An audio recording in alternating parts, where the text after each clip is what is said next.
قیس نے بیان کیا، ان سے خباب بن عرط رضی اللہ عنہ نے کہا کہ ہم نے رسول اللہ صلی اللہ علیہ وسلم سے اپنا حال زار بیان کیا۔ حضرت صلی اللہ علیہ وسلم اس وقت کعبے کے سائے میں اپنی چادر پر بیٹھے ہوئے تھے۔ ہم نے عرض کیا، کیوں نہیں آپ ہمارے لیے اللہ تعالیٰ سے مدد مانگتے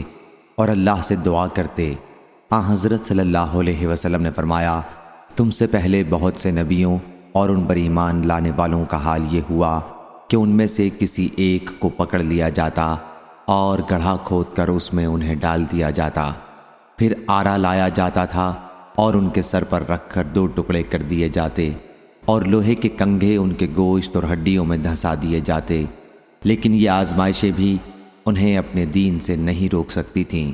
اللہ کی قسم، اس اسلام کا کام مکمل ہوگا اور ایک سوار صنعاء سے حضرموت تک اکیلا سفر کرے گا اور اسے اللہ کے سوا اور کسی کا خوف نہیں ہوگا، اور بکریوں پر سوا بھیڑیے کے خوف کے اور کسی لوٹ وغیرہ کا کوئی ڈر نہ ہوگا، لیکن تم لوگ جلدی کرتے ہو۔ صحیح بخاری حدیث نمبر 6943۔